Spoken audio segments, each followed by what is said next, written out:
All right, sister, can you hear me? Yes, I can. All right, cool. Well, look, y'all, what's up? Good morning, good afternoon, good evening. It's your boy Murdoch from the Silence Economy Company, and we are back for yet another Make It Make Sense Monday. And I got a good friend on here. I got a sister who's the bomb.com. I got a sister who knows how to tell stories at so many different levels. And we're going to get started here shortly. Just want to make sure I tell you a little bit about the company, about what it is that Make It Make Sense Monday is doing, a little bit about our programming, and then we're going to dive deep into an incredible conversation. So again, good morning, good afternoon, good evening. Everybody's tuning in, whether it's via YouTube or on Zoom, or you're watching this after it's been recorded. Again, my name's Anthony Murdoch II, but I go by Murdoch. I'm a purpose-driven, action-oriented servant leader and a proud product of Indianapolis, Indiana. And I'm the founder of the Side Hustle Economy Company. And our mission is to empower Black side hustlers to achieve their entrepreneurial dreams through the three E's. The three E's: expose, educate, and equip. The three E's are expose, educate, and equip. Now, I won't go too deep into our methodology because, in large part, I think it's going to be highlighted during today's conversation. And Make It Make Sense Mondays is one of our 5 different programs. And the goal here is to expose, right? We got to get, a lot of people don't dream by any means because they haven't seen something worth dreaming about. And so every single Monday of every single week, we put people in front of y'all's faces, y'all's beautiful, bold, and Black faces that are also beautiful, bold, and Black, who are accomplishing their dreams, who are seeing success in a way that is personal, inclusive, and purpose-driven. And I'm telling y'all today, we have an absolutely incredible, astounding example of that with Nia, AKA the branding boss. So we're going to dive right deep into these questions. If you got a piece of paper and a pencil, you got a pen and a notepad, or them Twitter fingers are tight fast, make sure you tag her and the Silence Economy Company. We got a fire conversation happening today. So can we dive deep into these questions, my sister? Yes, most definitely. Okay, cool. So look, and y'all, I'm on this tech situation today. So I'm trying to deal with 2 different screens. I had to make sure I came correct for the branding boss today. I had to make sure my branding was decent. So the first question for today. So can you tell us the story of how and why you started your business? Yes. Okay. So this started, I can draw it back to junior year of undergrad at Tuskegee University. I had an internship at the Tuskegee Area Chamber of Commerce. And one of our responsibilities was to update the Tuskegee area business directory. So we had to call each business and see, like, is this your same phone number? Is this your same address? Me, if I don't have to talk to somebody, I'm going to avoid it. So I wanted to Google all the businesses and try to look them up that way and try to like take the lazy route. When I was Googling like every business, I noticed a majority of them were not even like listed on Google. And I was like, this is weird because when I'm in Indianapolis or if I'm in any other city, I can look up any business and it pops up, even if it's small or mom or pop, like it doesn't matter. I'm able to find the information there. Yeah. So like, wow, imagine how many people have tried to look for these businesses and couldn't. So, that was always in the back of my mind. And then that following summer, I wanted to get another summer internship and I couldn't because everything was being canceled because of COVID. So I was like, okay, I'm going to try one more time. If I don't get this next internship, I'm going to intern for myself somehow. Didn't get the next one. So I was like, okay, so I'm going to take the summer to whether I do online courses on digital marketing or I read about digital marketing. I don't care how I do it, but I'm going to build up my skill set alone.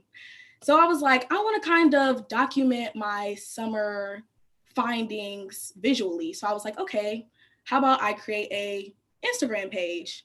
I came up with branding boss because the name boss, I've always labeled myself as a boss. I never knew what exactly I wanted to do. I just knew I was going to be my own boss. So branding is something that's also a part of like digital marketing and all that. So I put that together. I started posting tips about digital marketing, professional development, branding, websites, all those things on the Instagram page. And Black business owners started reaching out like, can you help me with this? Can you help me with this? And I was like, sure. My intentions weren't to like create a business out of this. My intentions were to really have an internship for myself and post my journey. But this is what it turned into. And I'm forever grateful for it. So that's how it started. No, that's fire. That's fire. Hey, listen, behind your muted mics, if you're on YouTube Live, give her a hand clap or drop some emojis in the chat. Make sure she knows she's appreciated. And look, I appreciate having opportunities to start conversations with stories. You know what I mean? Here at the Silence Economy Company, something we say is that Black stories are the assets that break generational curses and build generational wealth.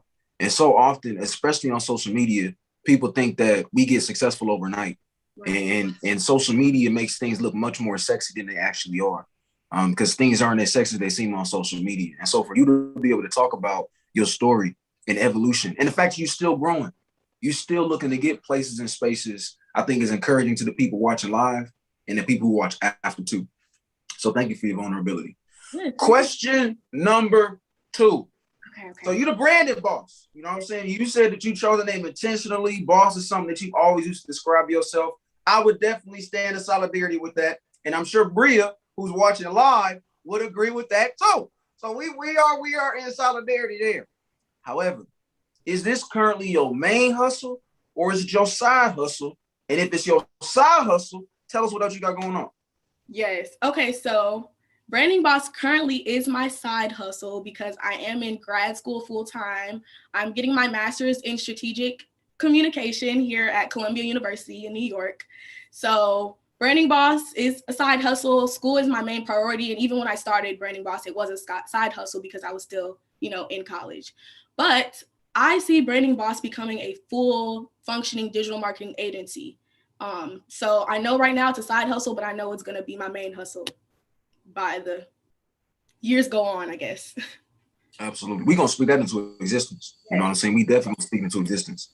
And your persistence, you know what I'm saying? The brand that you've created personally, but then obviously also as an entrepreneur. And then the fact that you're investing in yourself. I don't know if y'all saw it, or heard it, but she's definitely continuing her education in this space. You said strategic communications, right? Yes. Yeah, like that. And what school you say you go to? Columbia University. Yeah, y'all. She said, I'm gonna go to the best of the best, and I'm gonna do the best of the best, right? Because it takes money to make money. And I know this isn't one of the listed questions we had before, but can we talk a little bit about that for a second? I think a lot of people, I know a lot of people don't understand the sacrifice it takes, like to make your dreams come to life. And it gets difficult, because there's courses, there's toolkits, there's podcasts, there's courses where people are saying, here's the 5 things you got to do to make $1 million.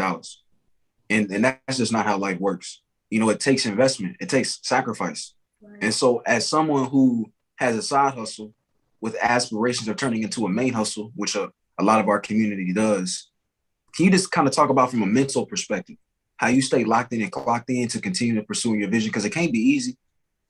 Yes, it's definitely not. I have had so many times where I've got discouraged with Branding Boss. I definitely got discouraged with my capabilities. And I was like, there was times where I've honestly wanted to give up. But then I had to always remember like the main reason why I'm doing this. I'm doing this because I saw like a need in my community and I have the tools to do it. I've done like digital marketing internships and stuff. So I have to always remind myself of my capabilities. And I also just need to know that it's okay to take breaks. I take a lot of breaks because I'm in school. So there will be points where I'm not posting or working on Branding Boss at all. And I feel so bad because I'm like, I don't know what to do now. Like people aren't going to be interested in my business anymore. Like there's no point. But I have to remind myself like it's okay to take breaks because if I don't, like I'm going to get burnt out. I'm not going to want to do this anymore at all. So I just have to always remind myself of my capabilities. One, know that I'm equipped to do this. I wouldn't be in this position if I couldn't handle it. And also taking breaks and just, putting my mental health first is key right there.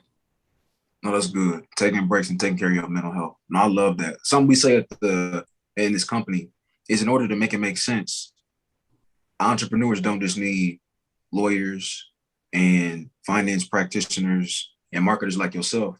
They also need therapists. Every entrepreneur needs a therapist, but especially when you're Black, because you got generational curses on your back. Yeah. And so entrepreneurship and hustling means something different inside of our community, because making or breaking isn't just a personal endeavor. It's definitely communal. And you need people who can remind you that even if you don't land that deal, or your client isn't as satisfied as you thought, or the pitch that you spent so much time on doesn't lead to the acquisition or to the investment, that don't mean that you as a person suck. It just means they don't see the vision that you're creating and bringing to fruition. So thank you so much for bringing that to the table, because it's definitely valuable. Yeah, exactly. Next question for you. We like to give people concrete takeaways on Make It Make Sense Mondays so that they can take this throughout their week, throughout their month, throughout their year, throughout their hustle more generally. So what are 3 things that you would tell somebody who's to take into consideration to think about when working with someone in your industry, to work with when they're working with a marketer? Okay. So one big thing that I realize a lot of people don't realize is how much time, energy, and work goes into marketing. A lot of people think it's just like posting a flyer on social media and moving on about your life. Like, no, you need to track the analytics. You need to make sure you have a good website. You need to make sure your website and your social media, your ads are like consistent. You have to work on search engine optimization. There's literally so much time and energy that goes into it. And it's not something that happens overnight. Like, I notice a lot of people when working with me, they think that the results they're going to get is like very quick and like after one post or actually, applying one thing, they think that that's when the sales will come. But marketing, a lot of it takes like months to really see progress. So I would say when you're a business owner looking to work with a marketer, know that it's so much time and energy spent into it, and appreciate them, please, because it's very overwhelming, especially if you're doing it alone. So that's one thing I would say. Another thing I would say is just for a general business owner is to set boundaries. That's something that I definitely messed up on when I first started, which led to a huge burnout, which led to me not being able to do what I wanted to do for a while.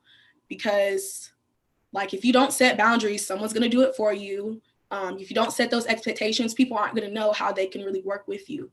So make sure you're setting boundaries, have set times people can contact you, have, a good idea of when people could reach out to you and stuff like that, because like I said, it can lead to burnout and that's just not effective at all.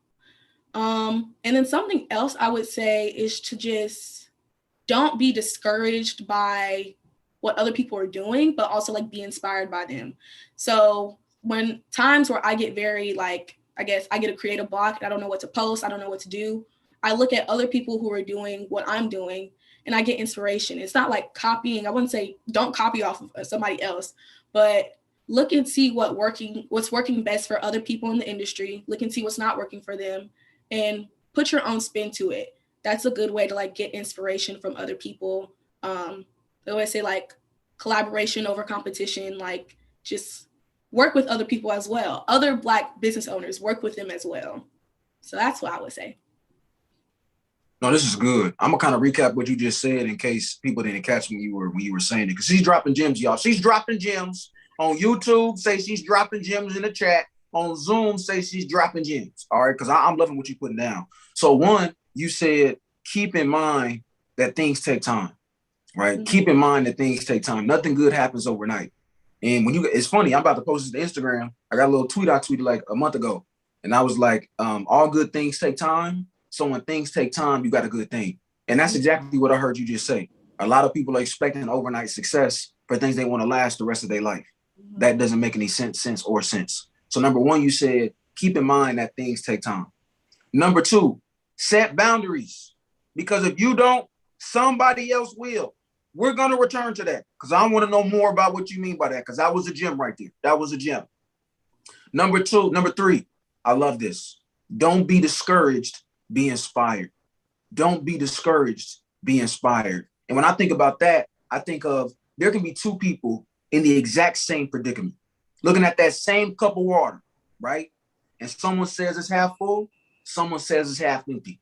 Don't be the person that says it's half empty. Think about the opportunities in it being half full. That's how you look at a situation, not be discouraged. But how do we look at other people and be inspired to go back to the drawing board, right? To develop a new graphic, to create a new marketing plan, to develop a new content strategy. Because again, it's not a marker of your competency. It's just a part of the journey of trying to be great. Right. So thank you for those 3 things. But I just want to return real quick to this boundaries piece, right? This idea of set boundaries or unless somebody else will. What do you mean by that? Like, what do you mean by someone else will set your boundaries if you don't set your own? Okay, so something I can really think about right now is when I was in school. This is the summer after I created Branding Boss. I was like, let me see if I can handle helping clients and school at the same time. So school started, I had like 8 a.m.s and stuff, and I'm getting like a call at like 7 a.m. from someone like, I need you to do this, and I need you to do this and this and this. And I'm like, I just woke up, I'm in school, I'm stressed, like I cannot. And so honestly, I couldn't be mad at them because it's like I didn't set an expectation as to when I could be reached, if I could help them. It's like I was kind of like mad at myself at the same time, but I was also like, I'm learning, so I can't be mad. I needed this opportunity and I needed this experience to see that I need to do better at brownie setting, because I'm always the type of person who wants to help everyone. I'm nice, so I want to help everyone on their time, and I always put myself on the back burner. But I was like, if I want to make this business successful and I want to help as many people as possible, I can't do that. Like, I have to set boundaries. So that's what I mean by setting boundaries. No, that's good. I love that. I love that. And I think this is a great transition to our next question, right? And what sets your company apart from others in your industry? Like talk about why the branding boss is such a boss. Because I think up to this point, you've given people the reasons why you are qualified to lead such an incredible company. But now you'll talk about your actual company so that people can hit you up and respect your boundaries and make it make sense with you. Yes. Okay. So when I think of what sets Branding Boss apart from other marketers in the industry, I think of the quote, like, you give a man a fish, you feed him for a day, you teach him how to fish, you feed him for a lifetime.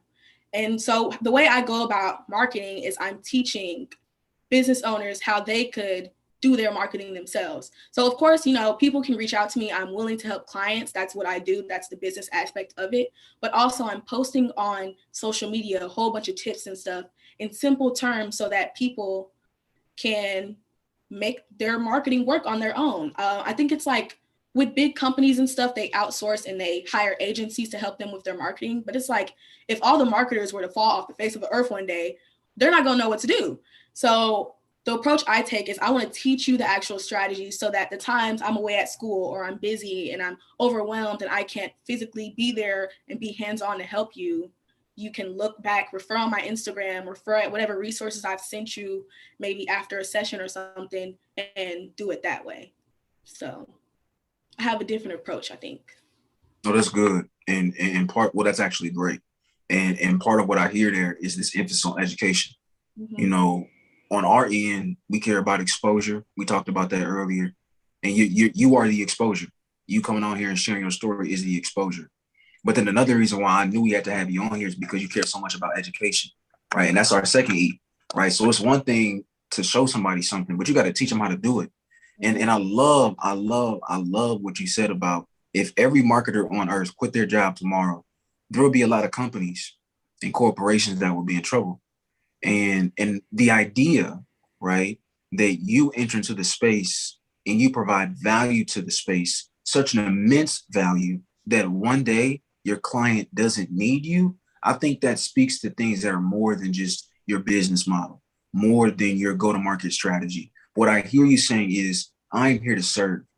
And I think a lot of times, not I think I know a lot of times, we forget that as business owners, as entrepreneurs, we're here to serve a particular customer. And you serve to a point of eliminating the need that they hired you for. And that is something that requires character, that requires integrity, and it requires knowledge. And to anybody that's listening live or listens to this after, I was just checking into Earn Your Leisure, right? I subscribe to the Earn Your Leisure podcast, love their podcast network and their conversations. And they were recently talking to a brother, forget the brother's name, but an extremely successful football player who went on to, in essence, represent himself. And he was talking about how when he ultimately decided who he wanted to work with on a financial tip, it was because the person he locked in with, and now he's locked in with this person big time. He's now the highest paid linebacker in history of the NFL, right? So a number of accountants and financial practitioners missed out on meeting him for this one thing that Nia does, right? Nia's like the person that this brother works with.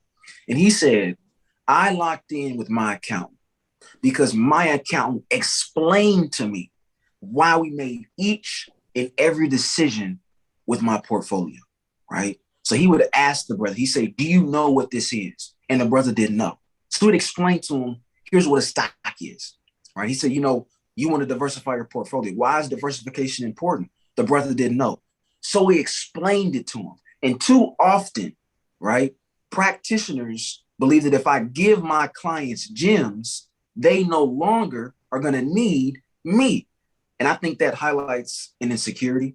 I think it highlights living from a deficit mindset. But the reason why everybody listening needs to make sure they go and check out the branding boss and book a consultation with Nia, and then make sure you put her on retainer is because she doesn't allow her insecurities to get in the way of unapologetic service, especially to Black business owners. And so when you talk about why the branding boss is just different, I think that's one of the many reasons why. She doesn't let her incredible competency get in the way of her customer. And that right there, sister, if nothing else takes you somewhere, that right there is gonna take you somewhere, sister. Yeah, thank you. I like how you put that. Yeah, now we gotta look out for the cookout. We gotta look out for the cookout for sure. So look, the next question I got for you, right? The next question I got for you, and I love this one. I love it when Make It Make Sense Monday participants or interviewees are able to talk about this because people need it. And you kind of touched on it earlier, but I want you to come with something for the people. So do you have a word of encouragement, a piece of advice, and a lesson you learned a little bit too late for the side hustlers that are listening right now? Because people need to know it's not as easy as it seems, for real, for real. Yes, most definitely. I think the hardest part for me was, I wouldn't say the hardest part for me was starting, but I think the hardest part for a lot of entrepreneurs is starting. When I was at Tuskegee, I saw all these people with their little side hustles. Somebody's doing hair, somebody's selling clothes, somebody's selling sneakers. And I was like, I can't do hair. I can't cook for real. I don't know what to sell. So I was like, I want to be my own boss, but I don't know how because I don't have anything that these people are doing. But then I didn't realize that I had all the knowledge and like I had my business. I just had to reveal it. And I saw a quote like in a museum sometime, I think it was last week, and it says, most of our lives we are in search of keys, forgetting to check our own pockets. And when I saw that, it reminded me of branding boss because I'm like, I'm sitting here looking at other people on campus doing their things. And I'm like, I had the skills in my pockets the whole time. So I would say when you're trying to start a business and you're working on your business or whatever, know that you have everything you need to have. You're capable. And once again, you wouldn't be put in a situation that you were not equipped for. So that's a big piece of advice that I would give. Just start. Don't worry about where you're going to get this, where you're going to get that. As long as you're dedicated and you're consistent, everything that you need will come to you. And also, as long as you think positively and believe that they will come to you, they will come to you. No, that's good. That's good. Yeah, that quote you dropped from that museum, that was fire. I'm not gonna lie to you. That was amazing. But you're right. You feel me? Like people just got to start. And like you said, even if the hardest part for you wasn't starting, for 99% of people it is. Mm-hmm. The first step's the hardest step because it starts the process. But once you get over that, it's like a downhill journey, honestly. Yeah. And I know even for me personally, when I think about my own processes, I think about the process towards progress, right? That's kind of what started me on my own entrepreneurial journey. And mine always started with patience, right? And desire. Desires will fuel that patience.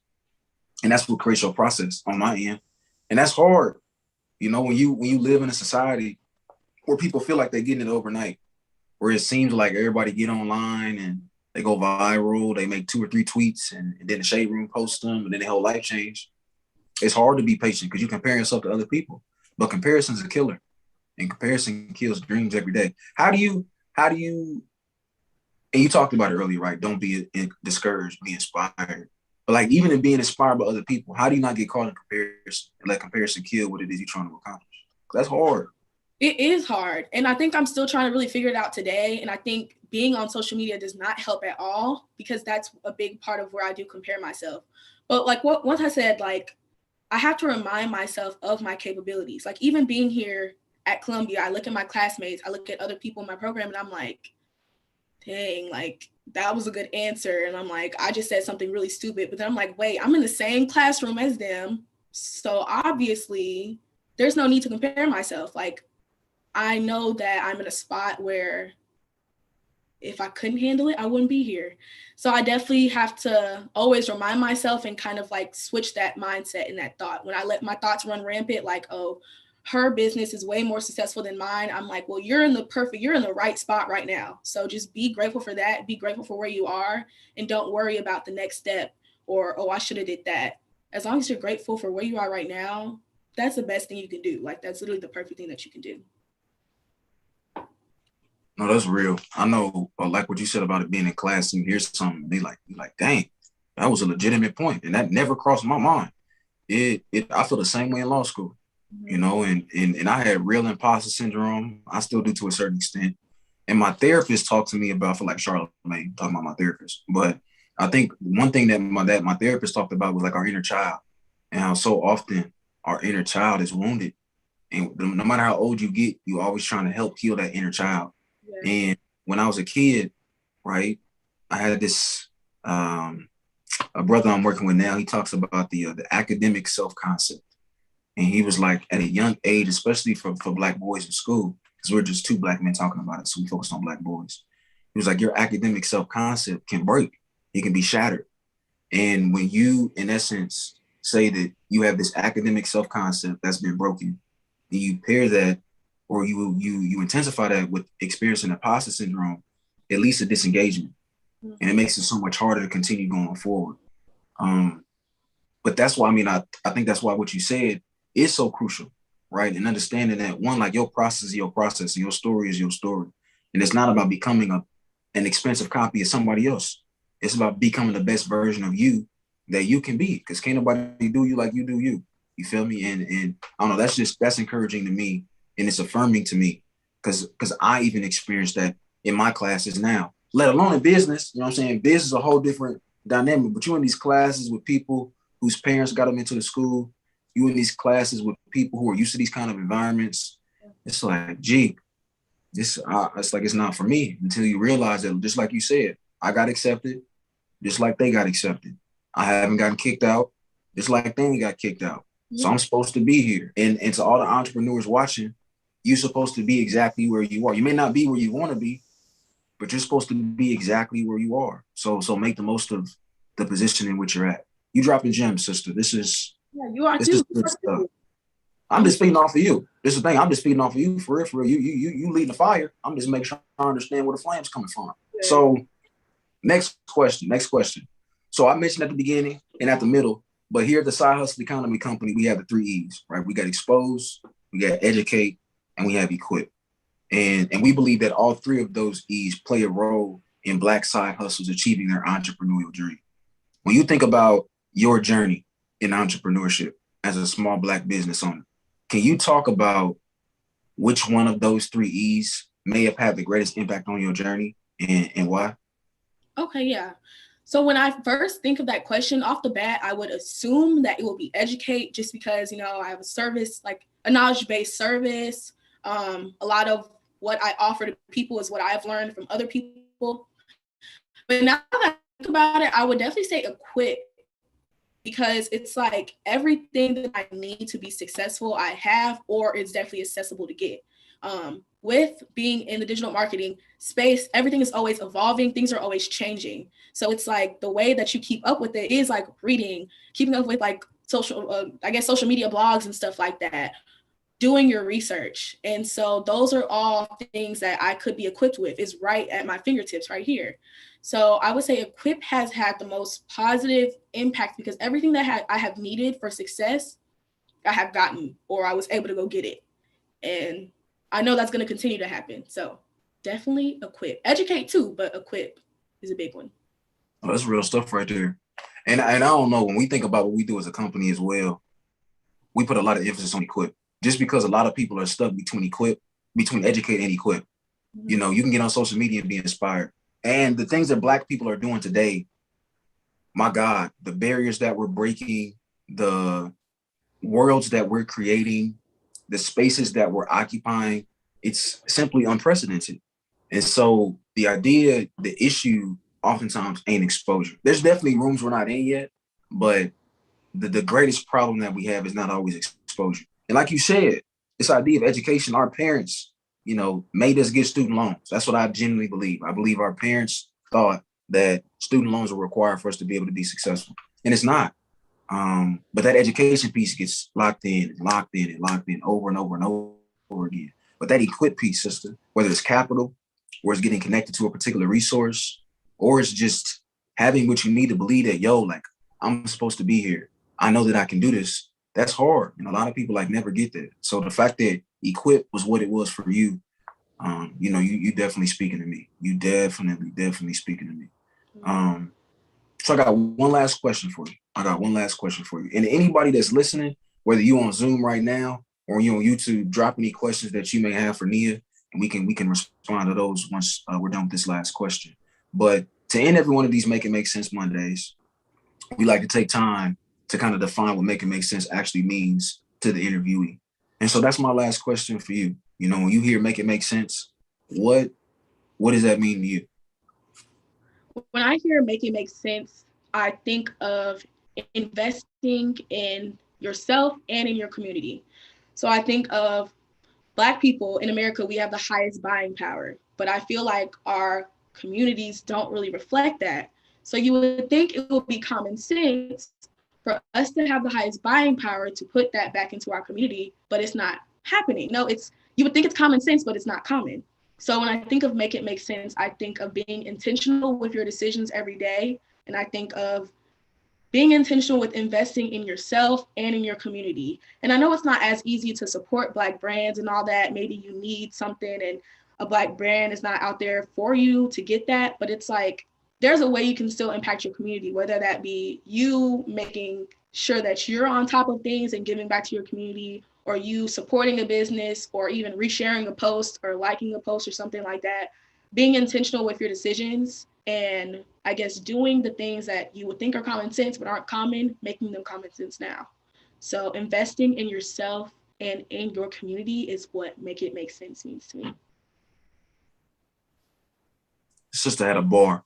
I mean, a mega bar. You said common sense ain't common. Mm-mm. She said common sense ain't common. She said if we make it make sense, we got to make common sense common. Hey, that was, and you know what? To bring it home, so first of all, shout out to you for that. That was a fire gem. I can't wait to make it into a graphic. Can't wait to make it into a graphic. Yeah. But yo, you said something earlier that didn't even touch on, and I should have. You had basically talked about making it plain. You know, I saw a tweet the other day, and they were like, one of the greatest signs of intellect is being able to take something complex and make it simple. And you had talked about you take these marketing tactics and strategies and concepts, you make it simple for your clients so they can apply it to their own situation. And yo, like making common sense common, that's what you do. You make things that should be common sense that are not common. And you do it because you're culturally competent. You do it because you do it in a way that's equitable and accessible. And you do it that way because you understand the power of your story. And you understand that where you are may not be where you want to be, but you're so much further than where you've been. And that story, sister, is encouraging to people. You know what I'm saying? People see themselves in you. I know I see myself in you, and it's motivating and it's inspiring and it's empowering and it's a reminder, you know what I mean, that if Nia can become the branding boss, then I can achieve my dreams too. So I definitely appreciate you. I appreciate your time. I know we had to do a lot behind the scenes to kind of get this organized. So thanks for being patient and thank you for being so enthusiastic and jumping on. I know we got a lot of people tuned in right now on the Zoom, and I know that people are watching on YouTube as well. So I want to make sure I say if anybody has any questions, please drop them in the chat on YouTube or on Zoom, and I'll ask them. And as we do that, you want to leave anybody with any lasting words, maybe ways to follow you and be able to engage with you offline too? Yeah. Okay. So I have an Instagram, of course. It's at Branding Boss. And basically all I do is I help small brands gain the exposure that they truly deserve through teaching them digital marketing and branding strategy. So if you have a business, if you have a brand, if you're in the communication industry and you just want to learn more about that topic, or if you just want to support, follow Branding Boss. I also try to be more intentional with promoting other Black businesses, which I need to get better at. But if you want to find more Black businesses, you can find that through my page as well. So, also, Murdoch, thank you for this platform. Thank you for having me, and thank you for having these conversations because a lot more need to be had. So thank you for taking the initiative to even do this every week. No, for sure. And like I said, I can't wait till you back in the city. I know you're killing out there in Columbia. Yeah. You back in the city, definitely put it in person, get you on the stage, get you some revenue, help you make it make sense, support your business. We're gonna talk about that offline when we get off of here. But I just appreciate you for your time. I really think you left the people speechless. You know what I mean? I'm not seeing any questions in the chat, which is a blessing. Which, you know what that really means though? It means that your work speaks for itself. Mm-hmm. You know what I mean? Anybody got no questions because you broke it down for them really, really well. So again, thank you for your time. To everybody watching, we're going to be back on Wednesday with our third Winning with Purpose workshop. Our third Winning with Purpose workshop is on Wednesday, same time as this, 6 o'clock p.m. Eastern time. We're going to be on Instagram Live for that. It's going to be really interactive, high energy. And then, we'll be back with another Make It Make Sense Monday the following week. I'm not going to spoil the surprise who's coming next week, but just make sure you really take some time to reflect on all the gems that Nia dropped. Appreciate her for all of the incredible sister that she is, and make sure y'all support her business. So thanks again, Nia. Thank y'all for watching. Y'all have an incredible Monday evening. Yes, thank you. Bye. Blessings. I'm going to call you after, sister. I'm going to call you after. Okay.